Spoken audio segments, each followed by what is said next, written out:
Assalamualaikum dan salam sejahtera. Kembali lagi bersama saya Hafiz dalam channel 5 Teratas. Setiap negara yang wujud semestinya terdapat kisah hantu atau kisah mitos urban tersendiri yang membuatkan bulu roma anda meremang apabila mendengarnya. Tidak ketinggalan juga sebuah negara yang maju dan menjadi contoh kepada negara lain, iaitu negara Jepun.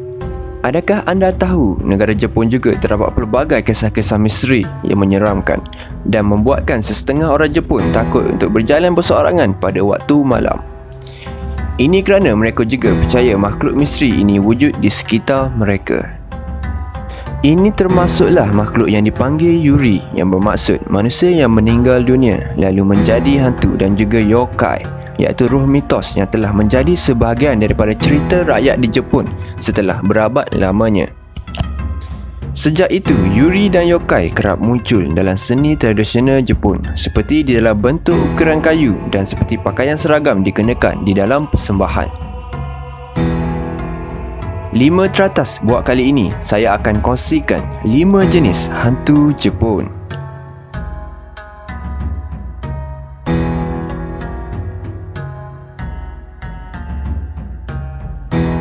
Nombor 5. Kuchisake Onna. Kuchisake Onna atau di dalam bahasa Melayu bermaksud wanita mulut terkoyak. Menurut kisah legenda, ketika Kuchisake Onna masih hidup, wanita ini telah dihukum oleh suaminya kerana curang dengan lelaki lain. Setelah suaminya mendengar khabar itu, dikatakan suaminya menghiris mulut isterinya dengan sebilah pisau sehingga bahagian mulutnya terbuka luas, di mana pisau itu diletakkan ke dalam mulut isterinya dan ditarik dari sebelah kanan ke sebelah kiri pipinya. Selepas kejadian itu, wanita tersebut meninggal dunia akibat pendarahan yang berlaku terhadapnya. Menurut kisah legenda ini, dikatakan hantu Kuchisake Onna akan muncul sebagai wanita muda yang cantik dengan memakai penutup mulut sambil memegang senjata tajam seperti gunting. Dikatakan juga hantu ini akan muncul pada waktu senja untuk mencari mangsa yang berjalan berseorangan, dan dia akan bertanya soalan kepada mangsa tersebut. Watashi kira?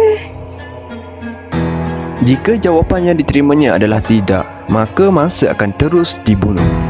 Jika mangsa menjawab iya, Kuchisake Onna akan menanggalkan penutup mulutnya dan mendedahkan wajah yang sangat menakutkan dengan bahagian mulutnya terbelah luas. Setelah itu dia bertanya kembali, Sorewa mada kira desu ka? di mana apa saja jawapan mangsa selepas itu, mangsa pasti akan dibunuh olehnya. Watak hantu pembunuh ini juga muncul sebagai watak di dalam filem Ponpoko pada tahun 1984 dan beberapa filem seram di Jepun, termasuklah filem seram pada tahun 2007 yang bertajuk The Split Mouth Woman.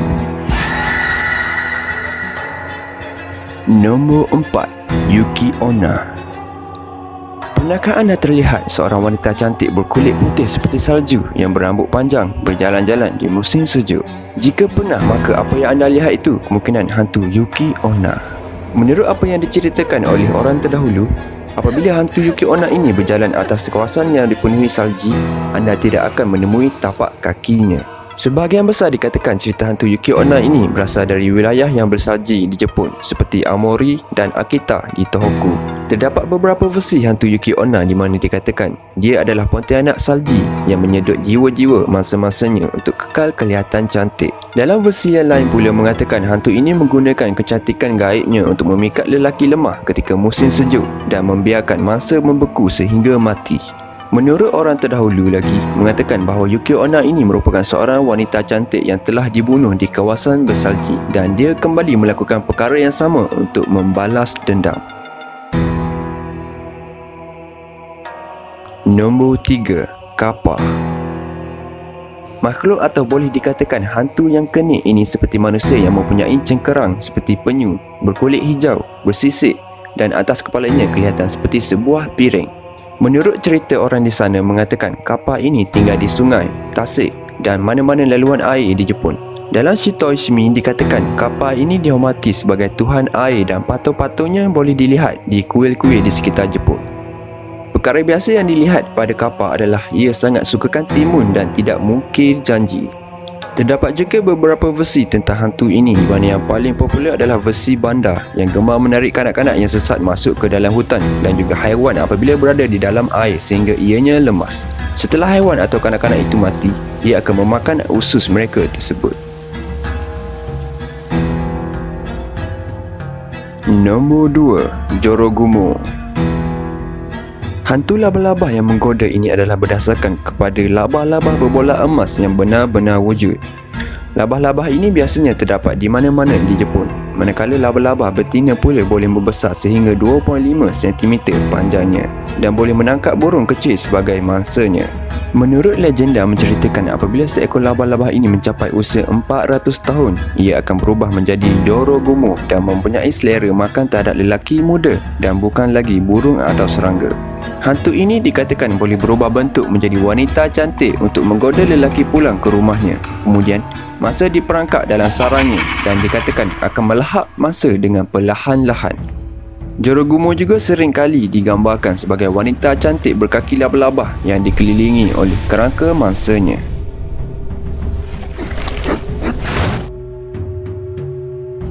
Nombor 1. Gashado Kuro. Menurut kisah legenda Jepun menceritakan bahawa tulang-tulang orang miskin dan orang tidak bernasib baik yang telah mati akan bertukar menjadi Gashado Kuro.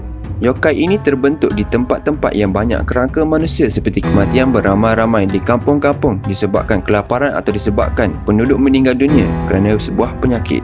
Apabila orang-orang ini tidak dikebumikan, roh-roh dan tulang-tulang tersebut akan bergabung dan menghasilkan satu kerangka besar sekitar 15 kali ganda dari saiz manusia biasa.